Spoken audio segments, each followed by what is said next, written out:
ಕುಮಾರಸ್ವಾಮಿ ಕೆಂಡ ಕಾರಿದ್ದಾರೆ. ವಿಧಾನಸೌಧದಲ್ಲಿರುವ ಟೆರರಿಸ್ಟ್ ಯಾರು ಅಂತ ಎಲ್ಲರಿಗೂ ಗೊತ್ತಿದೆ. ಸರ್ಕಾರದ ವಿರುದ್ಧ ಕೇಂದ್ರ ಸಚಿವ ಕುಮಾರಸ್ವಾಮಿ ವಾಗ್ದಾಳಿ ನಡೆಸಿದ್ದಾರೆ. ವಿಧಾನಸೌಧದಲ್ಲಿ ಟೆರರಿಸ್ಟ್ ಇಟ್ಕೊಂಡು ಏನ್ ಚರ್ಚೆ ಮಾಡೋದು? ಇವೆಲ್ಲ ಕಾಲಹರಣ, ಸಮಯ ವ್ಯರ್ಥ ಮಾಡೋ ತನಿಖೆಯಷ್ಟೇ. ರಾಜ್ಯದ ಸಿಎಂಗೆ ಗುಪ್ತಚರ ಮಾಹಿತಿ ಇಲ್ವಾ ಅಂತ ಎಚ್ಡಿಕೆ ಪ್ರಶ್ನೆ ಮಾಡಿದ್ದಾರೆ.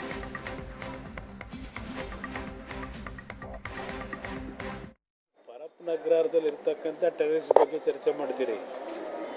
ವಿಧಾನಸೌಧದಲ್ಲಿ ಇರ್ತಕ್ಕಂಥ ಟೆರರಿಸ್ಟ್ ಬಗ್ಗೆ ಚರ್ಚೆ ಯಾರು ಮಾಡ್ತಾ ಇಲ್ವಲ್ಲ.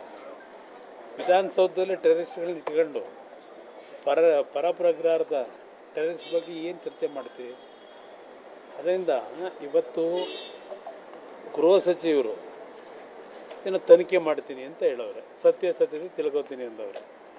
ಅವ್ರಿಗೆ ಗೊತ್ತಿಲ್ವ ಪರಮೇಶ್ವರ್ ಅವರಿಗೆ ಅಲ್ಲೇನು ನಡೀತಿದೆ ಅಂತೇಳಿ?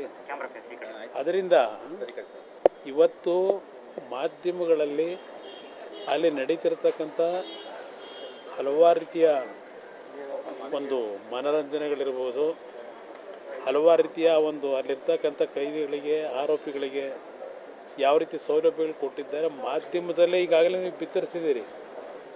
ಇಷ್ಟೆಲ್ಲ ರಾಜ್ಯದ ಜನತೆ ಮುಂದೆ ಇದೆಲ್ಲವನ್ನು ಪ್ರದರ್ಶನ ಮಾಡಿ ಯಾರ ಬಗ್ಗೆ ಯಾವ ವಿಷಯಕ್ಕೆ ತನಿಖೆ ಮಾಡ್ತೀರಿ ನೀವು? ನಿಮ್ಮ ಕಣ್ಣು ಮುಂದೆ ನಡೀತಿರ್ತಕ್ಕಂಥದ್ದು ಮಾಧ್ಯಮದಲ್ಲಿ ಈಗಾಗಲೇ ವಿಡಿಯೋಗಳೆಲ್ಲ ಹೊರಗೆ ಬಂದಿದೆ.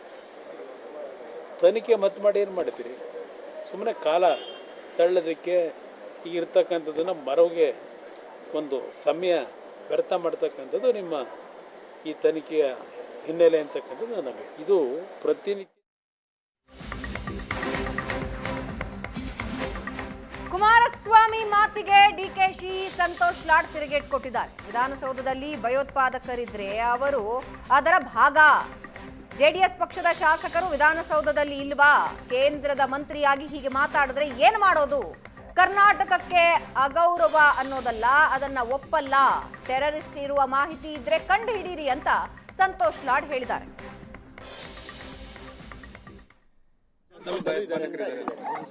ಹೌದಾ? ಅವರು ಅದು part is also A part of ಭಯೋತ್ಪಾದನೆ. ಅವರು ಅಸೆಂಬ್ಲಿಲಿ ಕೂತಿದ್ರಲ್ಲ, ಅಲ್ಲೂ ಇದ್ರಲ್ಲ, ಅವ್ರಿಗೂ ಅನ್ವಯಿಸಿದೆ, ಅವ್ರ ಪಾರ್ಟಿಯವ್ರಿಗೂ ಅನ್ವಯಿಸಿದೆ, ಅವ್ರ ಆಡಳಿತದಲ್ಲೂ ಅನ್ವಯಿಸಿದೆ. ಹೌದಾ? ಅವರು ಅದು part is also A part of ಭಯೋತ್ಪಾದನೆ. ಅವರು ಅಸೆಂಬ್ಲಿಲಿ ಕೂತಿದ್ರಲ್ಲ, ಅಲ್ಲೂ ಇದ್ರಲ್ಲ, ಅವ್ರಿಗೂ ಅನ್ವಯಿಸಿದೆ, ಅವ್ರ ಪಾರ್ಟಿಯವ್ರಿಗೂ ಅನ್ವಯಿಸಿದೆ, ಅವ್ರ ಕರ್ನಾಟಕಕ್ಕೆ ಅಗೌರವ ಆಗಿರ್ತಕ್ಕಂಥದ್ದು ನಾನು ಅದಕ್ಕೆ ಬಗ್ಗೆ ಚರ್ಚೆ ಮಾಡಲ್ಲ. But it's same. ಯಾವುದೇ ಒಂದು ವ್ಯವಸ್ಥೆ ಈ ಥರ ಆಗ್ತಕ್ಕಂಥದ್ದು ತಪ್ಪಿದೆ. ಅದಕ್ಕೆ ಕರ್ನಾಟಕನೇ ಕಾರಣ ಆಗೋದಿಲ್ಲ. ಕೆಲವು ಸಂಬಂಧಪಟ್ಟಿರ್ತಕ್ಕಂಥ ಆಫೀಸರ್ಸ್ಗಳು ಯಾರಿದ್ದಾರೆ ಅದನ್ನ ಕಂಡುಹಿಡಿಬೇಕು, ಅವ್ರನ್ನ ಏನು ಕಾನೂನು ಪ್ರಕಾರ ಇದೆ ಕ್ರಮ ತಗೋಬೇಕು. ಅದಕ್ಕೆ it is not a shame to the Karnataka. Definitely ಕರ್ನಾಟಕಕ್ಕೆ